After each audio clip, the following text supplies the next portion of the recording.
So many of them want a piece of me, Mark muttered. But do they deserve it? Mark woke in a cold sweat, his eyes darting around the dimly lit room. Across from the bed stood a tall grandfather clock with its glass face cracked. Its pendulum stilled, stuck at a time long past midnight. He could not recall how it got broken, nor when he'd last bothered to repair it. Something about that frozen moment felt both comforting and unnerving, as if time itself had paused for him but continued for everyone else. He tried to shake off the eerie feeling and focus on the day ahead. Perhaps it was merely the oppressive weight of yet another obligation he hadn't asked for. By sunrise, he was expected at Jonathan's house to help sort out a pressing financial dilemma. Jonathan, a friend who always seemed to have emergency, had invited Mark over with desperate urgency. Yet, as Mark dressed, something in him resisted. He could barely stomach the thought of spending half his morning entertaining Jonathan's latest crisis. For a moment, Mark contemplated ignoring the plea altogether, letting the phone ring unanswered. But the anxiety of appearing cruel tugged at him. He quickly combed his hair, buttoned his shirt, and forced himself out the door. The broken clock's reflection glinting in the hallway mirror behind him.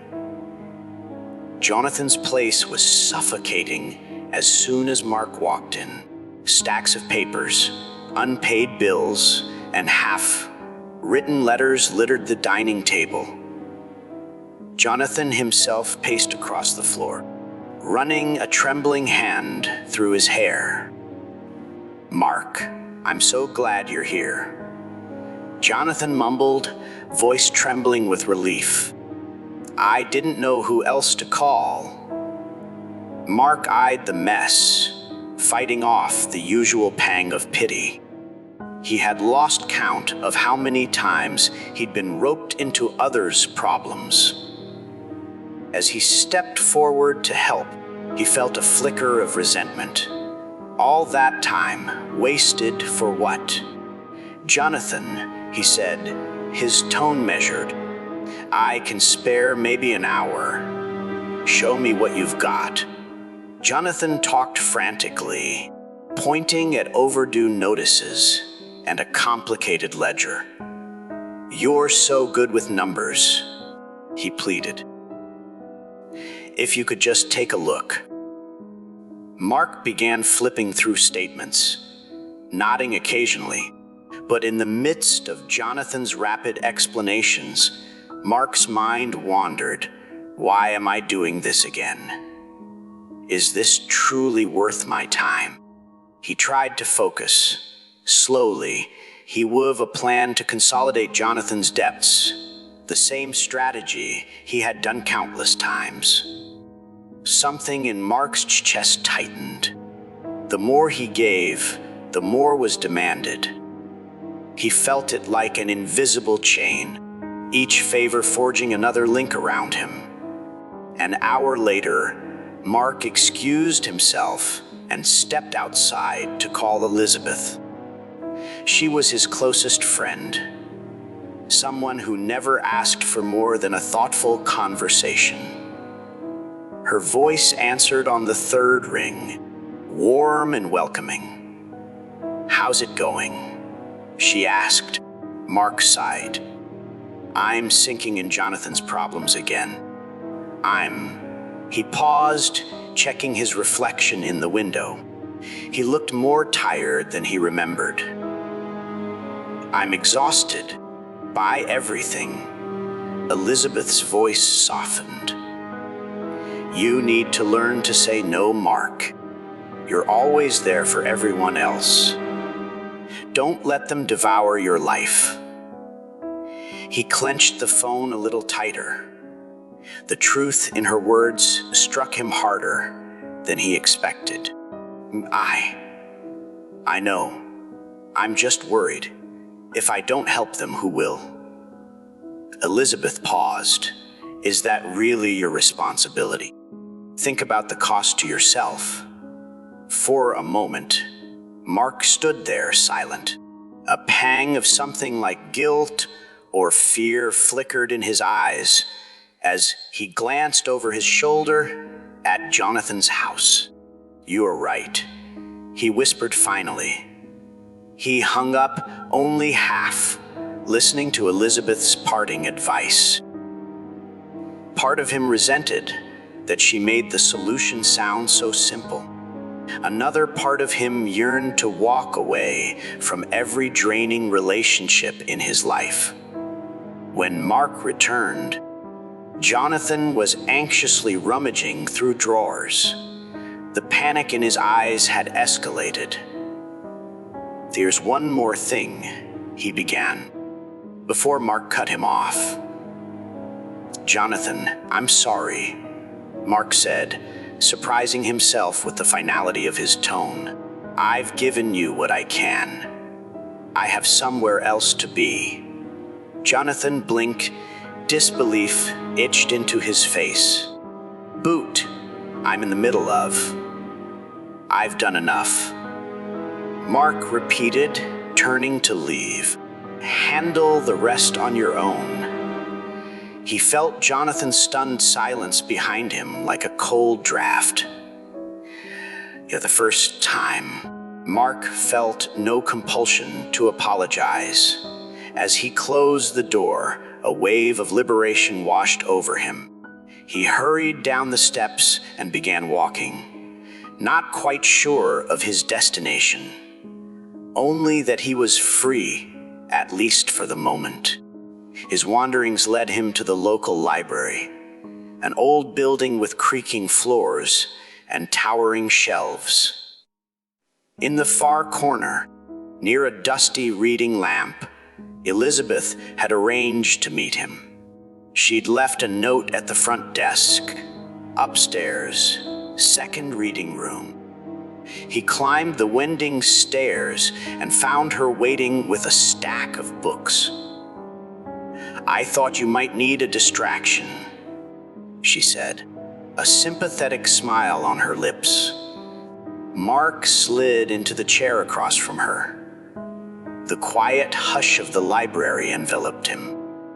The books she'd chosen were on philosophy, psychology, each title promising some insight into the human condition. It's funny, Mark said.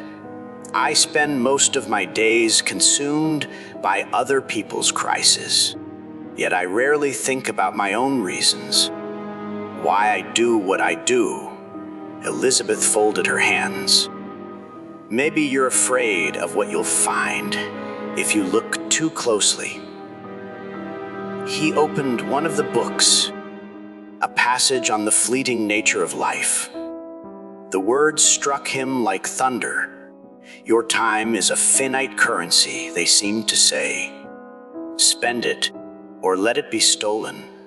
Mark stared at the lines, feeling the weight of all the hours, days, and years he had thrown away on other people's demands.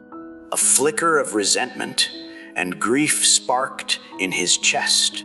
How many moments had I allowed to be stolen? Night fell by the time Mark headed home. A crisp, wintry wind bit at his cheeks, and the street lamps cast elongated shadows along the pavement. The broken grandfather clock awaited him in the foyer, its shattered glass reflecting the lamplight like fractured diamonds. For a moment, he stood there, pondering the twisted irony of a clock that had given up measuring time. A sudden knock at the door startled him. Through the peephole, he saw Jonathan again, eyes wide with desperation. His silhouette trembled under the buzzing porch light. Mark's gut twisted. Not this again. He opened the door an inch, already regretting the motion. "Mark," Jonathan said, voice shaky, "please, you can't leave me like this. I'm in real trouble." Silence swelled between them. Mark's mind whirled with every time he had dropped his own plans to rescue Jonathan. Each memory felt like a stone piling on his conscience. But something in him hardened this time. "I can't help you right now," Mark said, calmly but firmly. Jonathan scoffed, his face contorting in disbelief. "After all I've done for you," he spat. The words dripped with indignation, a twisted manipulation.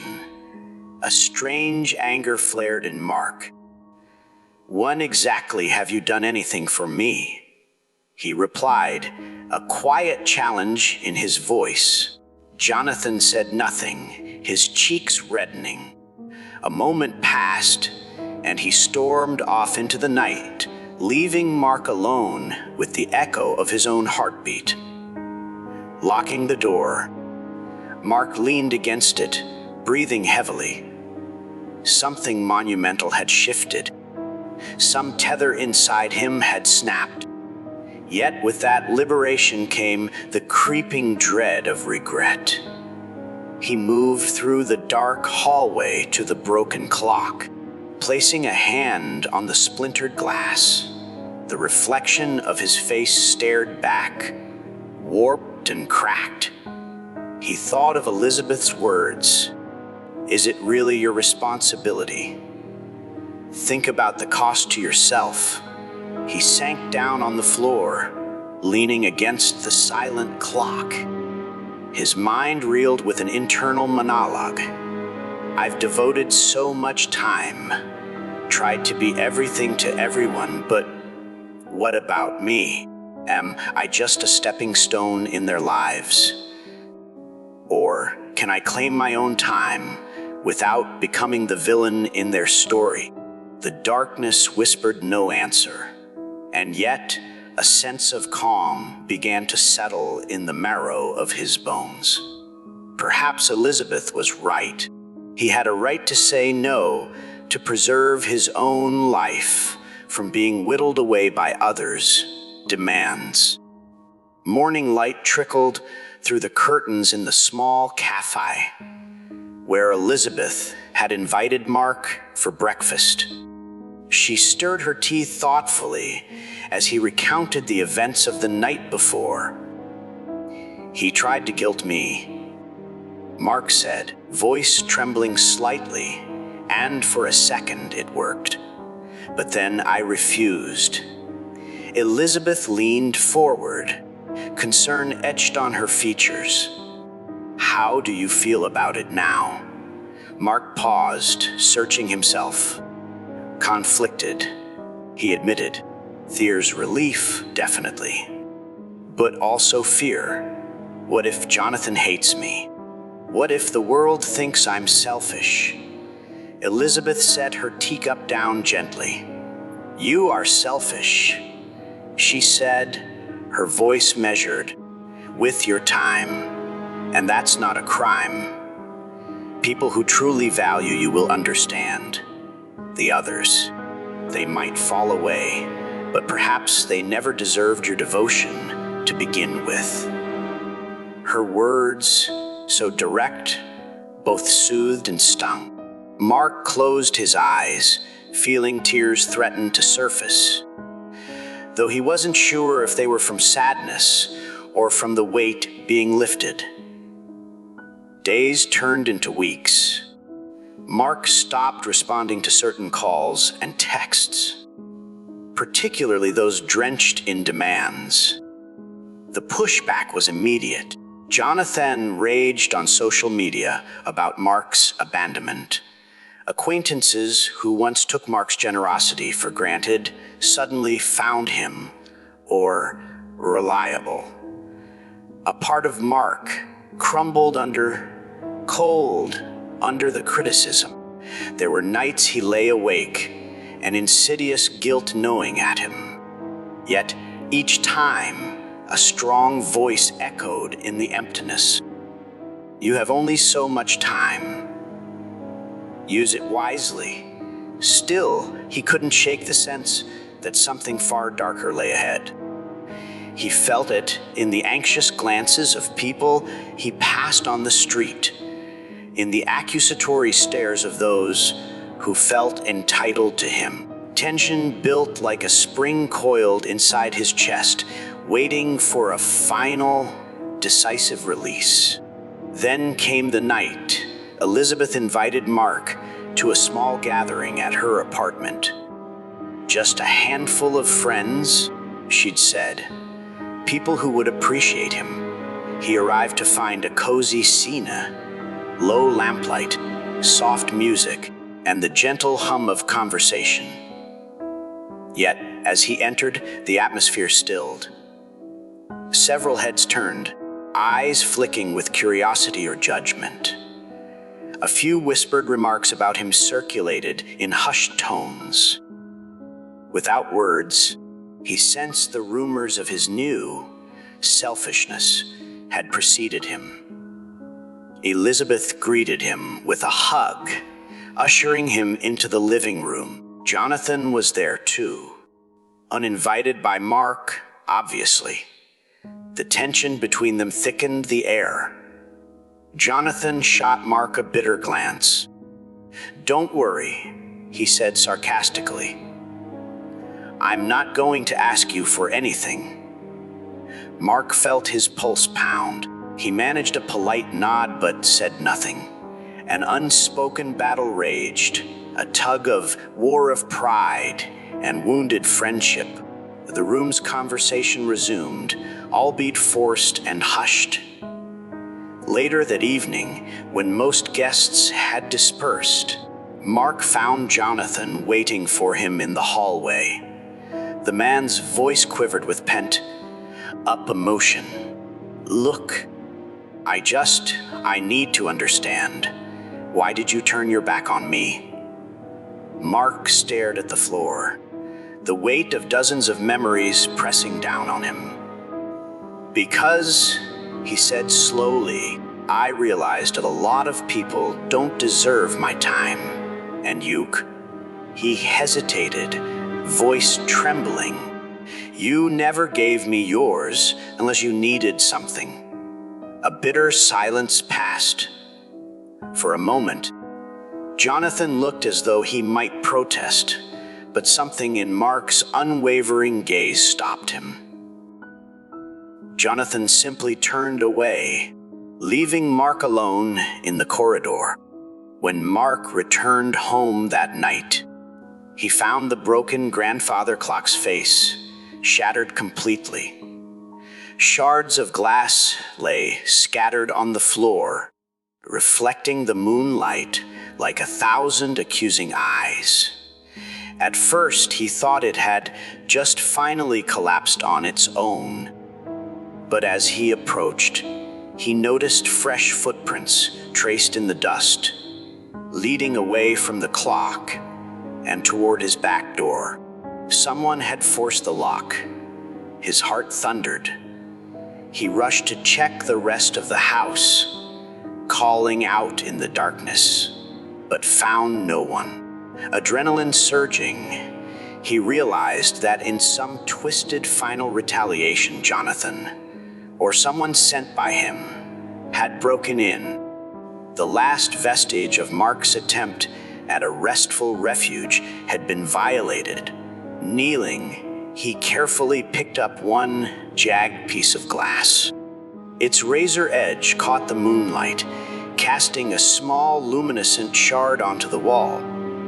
The symbolism was not lost on him. Time destroyed, illusions shattered, but strangely, he felt a sense of calm wash over him. No more illusions about what it costs to keep giving yourself away. The next morning, Mark replaced the lock on his door. He swept away the broken glass and dragged the old clock off to the side, deciding to dispose of it rather than repair it. Time is too precious, he thought, to dwell on what's irreparably broken. In the following days, he devoted himself to things that nourished him: reading, jogging at dawn, volunteering at a children's art program, something that gave him genuine joy rather than a sense of obligation. Elizabeth remained his friend, steadfast in her support, and Mark realized that not all connections were parasitic. There were still those who valued him for who he was, not just what he could provide. On an early Sunday morning, Mark sat by the window with a fresh cup of coffee. He caught his reflection in the glass, feeling a renewed sense of purpose. I can't save everyone, and I shouldn't try. My time belongs to me first. He inhaled the crisp air. The sun rose in the sky, painting the horizon in gentle pinks and yellows. He marveled at the glow, a quiet reminder that every day begins anew, bringing another chance to guard what is precious. Be selfish with your time, he mused, for not everyone deserves it. A faint smile tugged at his lips as he finally closed the door on the past. Afterward, in the hushed corridors of personal duty and sacrifice, it is often easy to forget that time is our most finite resource, impossible to reclaim once given away. Mark's journey illuminates the profound realization that self-preservation is not a crime. It is a necessity. Some might call it selfishness, but in that guarded devotion to ourselves, we discover freedom and the space to nurture bonds that truly matter.